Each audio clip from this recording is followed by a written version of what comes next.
बोलिए। तो जी हाँ जी, बोलिए। अ, काल का सत्संग में आग्रह त्याग करने के बारे में आप बताया था, लेकिन आग्रह त्याग करना यानी क्या-क्या त्याग करना है? मुझे ये समझ में नहीं आया था प्रभु जी। पूर्ण आग्रह रखना, अहंकार आग्रह रखना चाहता है ना, कि मैं जैसा कहता हूं वैसा सामने वाला करे, चीजें मेरे हिसाब से होनी चाहिए, ये मेरा आग्रह है ना। यानी मेरी मान्यताओं का आग्रह है, मेरे ज्ञान का आग्रह है, मेरा ये आग्रह है, मेरा वो आग्रह है, ये मैं दूसरों पर थोपता हूँ, है ना, कि वो इस तरह से ही करे। ये हो गया आग्रह। आप समझे? हाँ, प्रभु जी, लेकिन अगर मैं समझूँ कि लोग तो पागल हैं, कभी भी कुछ भी कर सकता है। आप मुझसे प्रेम भी कर सकता है, वो ही मुझे मार भी सकता है, मेरी कहे बराबर। हुए तो बातों में चल भी सकता है और ऐसे भी हाँ। कुछ क्राइम पेट्रोल भी कर सकता है। लोगों पर कोई गारंटी नहीं, कब कैसे हम्म, कौन बदल जाए, यानी कोई एक एक स्थिर बिंदु है ही नहीं जिस पर हम ठहर कर ये कह सकते हैं, इससे सब कुछ दिख रहा है। मतलब हम्म, कुछ भी स्थिर है ही नहीं और सब कुछ बदलता है। आज जो आज चाहे वो बराबर। कल बुरा भी हो सकता है। तो इसीलिए मुझे लगता हम्म, है जो भी होता है वो भगवान की इच्छा से होता है और जो भी होंगे, अगर मुझे बुखार भी होंगे तो वो उसमें भी मेरी कल्याण छिपा है। तो ये सोचना क्या ये इसको आग्रह त्याग करना कहता है? नहीं नहीं, वो चीज अलग हो गई। ओह! ये जो आपने कहा ना कि हाँ, ये यहाँ कुछ भी हो सकता है, ये हो गई हाँ। समझदारी। यानी इसको समझदारी कहते हैं प्रभु जी? हाँ, आग्रह बात अलग चीज है। ओह! आपने जगत यानी के स्वरूप को समझ लिया ना, इसको हुँ, समझदारी कहते हैं। कि जगत ऐसा है, लोग की कोई गारंटी नहीं है, इस बात को समझ लिया ना, उसको समझदारी कहते हैं। हाँ। और आग्रह मतलब मतलब मेरे हिसाब से कुछ हो, यानी इसको जो भीतर की चाहत है जो यानी मैं जैसा चाहती हूँ वैसा ही हो, ये अहंकार हाँ, इसको चाहता है। कहते हैं आग्रह। हाँ, ये अहंकार है, ये आग्रह चाहता है। और अगर मुझे लगा कि हाँ मुझे ये जरूरी है और मैं ये चाहती हूँ, लेकिन जरूरी नहीं है हम्म, कि ऐसा ही हो, हाँ, हो भी एग्जैक्टली, सकता बराबर है है, नहीं भी हो ऐसा सकता ही है। हो। बराबर है, तो वो समझदारी कहते हैं। और ऐसा ही हो तो उसको हाँ। आग्रह कहते हैं, ओ, उसको जिद कहते अगर मुझे लगे कि ऐसा मुझे लगता है कि ऐसा हो, लेकिन ये ज़रूरी नहीं है कि ऐसा होना चाहिए। अगर होता है तो हैं। हाँ, ठीक है, नहीं होता है ठीक है, तो भी ठीक है। इसको कहते हैं समझदारी, हाँ, है ना, इसको हाँ। कहते हैं समझदारी। तो और तो प्रभु जी आग्रह आग्रह, तक करना।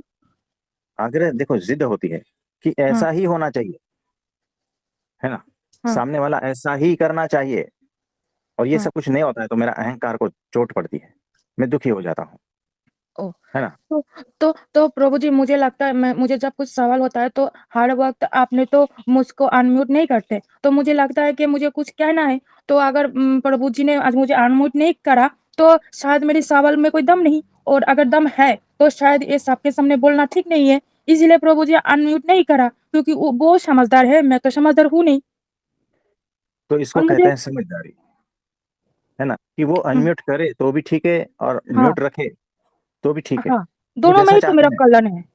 दोनों में आपका कल्याण है हाँ, और दूसरे का भी कल्याण है। ये बात का हाँ, बोध, हाँ। इसको कहते हैं समझदारी, है ना। तो तो समझदारी के बाद में जो है ना, कभी भी भीतर कोई ऐसे ग्लानि का भाव या मन में कोई दुख या ऐसा कुछ होता नहीं है, तब समझना कि समझदारी है। अगर लेकिन भीतर दुख हो रहा है तो समझना कि अहंकार है। प्रभु जी उस दिन ना मुझे दुःख हुआ था। आपने मुझे पूछा था ना कि कितना देर हाँ, तक बात करोगे? तो मैंने कहा हाँ। 1 मिनट या 2 मिनट, लेकिन मैंने तो 10 मिनट से ऊपर बात की। इसीलिए मुझे बहुत दुःख हुआ कि मैंने झूठ कहा। तो मैंने माफ़ी भी माँगा, फिर भी मेरी मन में संतुष्टि नहीं मिली। तो कोई बात नहीं, तो आपको ये देखना है कि आपने 2-3 मिनट का कहा था और 10 मिनट हो गई, तो उससे कोई व्यथित हुआ है क्या? नहीं, लेकिन प्रभु जी कोई व्यतीत नहीं हुआ, लेकिन मैं अगर कहती कि शायद 1-2 मिनट या इससे ज़्यादा हो सकता है, तो कोई बात नहीं था। लेकिन मैंने कहा कि 1-2 मिनट, तो ये एक तरह की झूठ हो गया ना, आपसे मैं झूठ कहा ना, ये तो झूठ हो गया। देखो, यहाँ झूठ कुछ है ही नहीं। यहाँ पर कुछ चीज स्टार्ट होती है तो उसका एंड कब होता है थोड़ी पता होता है। हाँ, तो मुझे समझना चाहिए था ना कि मेरी हाथ हाँ, में कुछ नहीं, कि मुझे कैसे पता कि 2 मिनट में हो जाएगा? मुझे तो कहना चाहिए था कि मुझे पता नहीं। तो मैं ऐसे क्यों कहा कि 2 मिनट, ये झूठ हो गया और ये मैं छोटी भी झूठ कहूँ, लेकिन मैं मेरे गुरु से कैसे झूठ कह सकती हूँ? तो कोई बात नहीं ना, उसमें 2-3 मिनट कह दिया तो उसमें 5 मिनट भी तो लगता है ना। हम जहाँ किसी को मिलने जाते हैं तो हम कहते हैं 5 मिनट का काम है, तो 5 मिनट का आधा घंटा भी तो हो जाता है ना। तो होता है ऐसा। हाँ, तो कभी कभी बात ऐसी निकल जाती है तो जिसमें ज्यादा देर लग सकती है, उसमें कोई दिक्कत वाली बात थोड़ी है। हाँ। तो है ना, प्रभु तो जी इसमें मैं ना कोई भीतर मैं ना तो नहीं लगा। प्रभु जी मैं ना लोगों को मेरी मेरी बाप की भी माँ के साथ बुराई करती हूँ और माँ के बारे में बाप के साथ भी बुराई करती हूँ। मैं ऐसा करती हूँ, मैं ना अच्छा नहीं है, मैं बहुत बुरी हूँ। मैं ना मुझे क्या समझदारी थोड़ी बहुत होता है, लेकिन मैं ना बुराई भी करती हूँ, मैं अच्छा नहीं है। तो कोई बात नहीं ना, तो धीरे धीरे अच्छे बन जाओगे ना, और परमात्मा आपको अच्छा बना देगा, उसमें क्या है। हाँ। तो यहाँ सब कोई मुझे थोड़ी ना अच्छा है, कुछ ना मुझे कुछ ना तो बुराई मैं है सच सब में। बात बोलूँ प्रभु जी, हाँ मैं बोलो। ना कुछ 1 महीना 2 महीना पहले मुझे खराब लगता था कि खाली-खाली रोता है, उनको रोना नहीं आता है, वो ज़बरदस्ती रोता है। लेकिन अब ना मुझे ऐसा नहीं लगता 2 महीने से, लेकिन उसके पहले मैंने उनमें दोष देखती थी, तो मैंने मेरी और एक गुरु था, उनमें मैं कहती थी उन गुरु को कि मैं मुझे दोष दिखता है, मैं क्या करूँ? वो तो भगत है, लेकिन मुझे दोष दिखता है, लेकिन वो कुछ नहीं कहा। लेकिन अब नहीं दिखता है, लेकिन उस वक़्त ना मुझे दिखता था और मुझे बहुत दुःख लगता है कि वो नौटंकी कर रहा है, क्योंकि मैं खुद नौटंकी करती हूँ ना, ऐसे इसीलिए लगते थे मुझे। तो देखो कैसा है कि आप चीजों को जैसी है वैसी नहीं देख पाते हो, आप हाँ, अपनी दृष्टि से देखते हो ना, इसीलिए ऐसा हाँ, लगता है। तो लेकिन इसको अब नहीं कहते हैं, लगता। अभी आपने देखो, अभी आपने इसको जाहिर प्लेटफॉर्म पर कबूल कर लिया है, इसका मतलब आप निष्कपट हो इस वक्त, यानी आपके भीतर कोई कपट है नहीं। अगर अ, छुपाते तो कपट कहते हैं इसको। तो मैंने क्या ना करना है, जिसको सुनो, क्या कहते हैं कि जिसको, जिसके प्रति कुछ भाव है ऐसा, तो डायरेक्ट उनसे बात करना है कि आप में मुझे ये चीज दिखती है, अब क्या हाँ, करूं। है प्रभु ना। जी, मुझे ना ऐसा लगा था कि मैं उनको कहूँ, लेकिन ना मैंने एक एक तरीका अपनाया कि अगर मैं उनको ये कहूँ तो उनको भी तो दुःख लगेगा, बेचारी तो निर्दोष है, लेकिन मुझे पता है निर्दोष है, फिर भी मुझे अहंकार को लगता है कि वो नौटंकी करता है। तो मैं ना उनको उनको मैंने उनको चैनल को सब्सक्राइब किया और उनको अच्छी तरह से जानने के लिए उनके वीडियो ज़बरदस्ती देखने लग गई, क्योंकि ताकि मुझे उनके बारे में मेरी जो गलत धारणा है ना वो टूट जाए। तो इसीलिए मैं ज़बरदस्ती उनके वीडियो देखते रहा। फिर ना उनके ऊपर और मेरी कोई और कुछ नहीं, और मुझे उनके ऊपर कोई गलतफ़हमी नहीं है। तो होता है ऐसा, तो यानी आप देखो, ये है मन का, ये आपके ही नहीं सबके मन का ये सारा विश्लेषण है, और मन हुँ, इसी तरह से ही सारी चालबाजियां करता है ना। हाँ, किसी हाँ, को अच्छा लगाना, किसी को बुरा लगाना, ये सारा कुछ। तो उस वक्त हो सकते हो कि आप निष्कपट नहीं थे, कुछ कपट था, हाँ, लेकिन आज हाँ जो है प्रभु जी। आप निष्कपट हो, आप निर्दोष हो। आप समझे, इतना डिफरेंस आया है। हाँ, है प्रभु ना, जी तो फिर भी ना जिस, मुझे नहीं समझ में आया। देखो कोई वो बात नहीं, समझने की जरूरत नहीं है, जितना समझ में आया उतना बराबर है। तो किसी भी भक्त के प्रति या भगवान के हुँ, प्रति या गुरु के प्रति कभी भी ऐसा मन में कुभाव आता है, तो हाँ, तुरंत जो है ना ये समझना कि ये जो कुभाव है ये मेरा दुर्गुण है, हाँ, हाँ ये प्रभु मेरा जी ऐसा दोष मैंने है। सोचा था। हाँ, इसीलिए मुझे सामने वाले में दोष दिखता हुँ, है ना। और अगर सामने वाले में मुझे कुछ दोष दिखता ही नहीं, सब दिव्यता ही दिखती है, तब समझना कि मैं पूर्ण निर्दोष हूँ। आप हाँ, समझे। हाँ और प्रभु जी। जिसको जिसका दोष दिखता है ना, उसको जाके तुरंत कहना कि मुझे आप में ये दोष दिखता है, ये हो सकता है मेरी गलती हो, आप मुझे माफ कर दें। हाँ, तो उससे भी जो है ना आप निर्दोष होने लगते हो। आप समझे। हाँ प्रभु जी। तो ये बड़ी अद्भुत बात है, ये अच्छी बात है ना। ठीक है। हाँ प्रभु जी, माफ़ कर दें। हाँ जी, तो वो तो माफ कर वो ही तो देंगे। हाँ, वो बहुत दिव्य है, मुझे खाली-खाली आशीर्वाद भी देते रहते हैं। हाँ जी, तो अच्छी बात है ना। हाँ, तो आपके लिए पूरा प्रार्थना प्रभु जी। करते हैं कि आपके भीतर से सारे दोष हट जाए और आप परम निर्दोषता की स्थिति को उपलब्ध हो जाए, ऐसा भगवान से प्रार्थना करते हैं और बहुत बहुत आशीर्वाद देते हैं। ठीक है। हाँ, प्रभु जी मैं बुराई करती हूँ, माँ के बारे में बाबा से बुराई करती हूँ, बाबा के बारे में माँ से बुराई करती हूँ। जो मेरी भाव देता है ज़्यादा, उसको प्यार करती हूँ, फिर दूसरों को नहीं करती हूँ, फिर ऐसे ना लोगों को भी बुराई करती हूँ, मैं बुराई करती हूँ लोगों को। तो कोई बात नहीं ना, ये बुराई करने का जो स्वभाव है ना भीतर से, वो आपने अभी इस अच्छा लगता प्लेटफॉर्म है, पर बुराई बता करने दिया। में अच्छा लगता है। हाँ,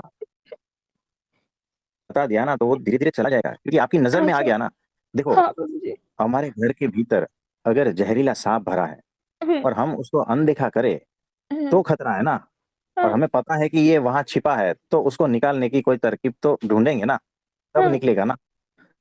हाँ, तो हमारी नजर में आ गया है, यानी अब हम छूट सकते हैं, नहीं तो बड़ा खतरा है। तो जो दोष आपकी नजर में आ गए हैं ना, है ना, समझना हाँ। कि अब वो छूटने लगे हैं। नजर में ही नहीं आता आपके दोष तो पता कैसे चलता, आप उससे कैसे छुटकारा पाते, है ना। तो आपके दोष को आप देख पा रहे हो, ये अच्छी बात है। भीतर से आपको पता चल रहा है कि ये दोष मेरे भीतर है, और आपने कबूल कर लिया है तो बात खत्म हो गई, आप संपूर्ण निर्दोष हो जाओगे, दोष मुक्त हो जाओ, है ना। तो जी मैंने बहुत बुरा हूँ, मैं बहुत बुरा हूँ, मैं आपके शिष्य के लायक नहीं। आपकी सारे शिष्य कितना दिव्य है, सबके लिए मांगता है, और मैं खाली खुद के लिए मांगती हूँ, और मुझे किसी के लिए कुछ नहीं मांगती, खाली खुद के लिए मांगती हूँ। तो कोई बात नहीं ना, सब लोगों से सीखना है हमें, सबके गुणों को देखना है और हमारे भीतर उतारना है, तो मुझे कोशिश खाली करते खुद रहना के लिए उसमें। मांगना अच्छा लगता है। तो कोई बात नहीं ना, तो अभी शुरुआत में खुद के लिए ही मांगना अच्छा लगता है, सबको ऐसा ही होता है। फिर जैसे जैसे विकसित होते जाओगे, जैसे जैसे समझदार होते जाओगे, तो दूसरों के लिए भी मांगने लगोगे, है ना। तो हाँ अच्छी बात प्रभु। है, शुरुआत तो हो गई है, अच्छी बात हाँ। है। लेकिन और एक बात बोलूं, हाँ जी। कुछ लोग होता है ना अनजाना, लेकिन वो ना मुझे में थोड़ा सा मेरी मदद कर देता है ना, तो उसके लिए बहुत दुआ मांगता है, अंदर से दुआ आता है, जैसे मेरी भगवान ने संतुष्ट हो गया और उसको आशीर्वाद दे दिया, ऐसा मुझे महसूस होता है। लेकिन सबके लिए नहीं, कुछ कुछ लोगों के लिए जिसको मैं पहचानती भी नहीं, और वो हम्म, दूसरे धर्म का भी होता है। कोई बात नहीं, तो देखो जिससे हमें फायदा होता है ना उसके लिए तो हम प्रार्थना करते ही हैं। तो अभी थोड़ा और समझदार होना है कि सबके लिए प्रार्थना करनी है, ठीक है। हाँ ठीक है प्रभु जी, आप करा सीखना दीजिए। सीखना है, तो हो जाएगा हो हाँ जाएगा। हाँ जी। हाँ ठीक जी। है। प्रणाम। ठीक है। हाँ हाँ, हाँ प्रणाम प्रभु। प्रणाम। तो आप सभी को मेरा नमस्ते प्रणाम, और सभी उस निर्दोषता को उपलब्ध हो जाए ऐसा भगवान से प्रार्थना करते हैं। तो दूसरों में दोष को देखने की जो दृष्टि है ना, वही हमारे दुख का कारण है, और दूसरों को निर्दोष समझना वही परम स्थिति है। तो वहां तक पहुंचना है ना, कि दूसरे सब दिव्य ही दिव्य लगेंगे, किसी में कोई दोष है ही नहीं। इस तरह से जब आप हो जाते हो तो समझना कि आप उस परम स्थिति को उपलब्ध हो गए हो। तो वैसी स्थिति को उपलब्ध हो जाओ, ऐसा भगवान से प्रार्थना करते हैं।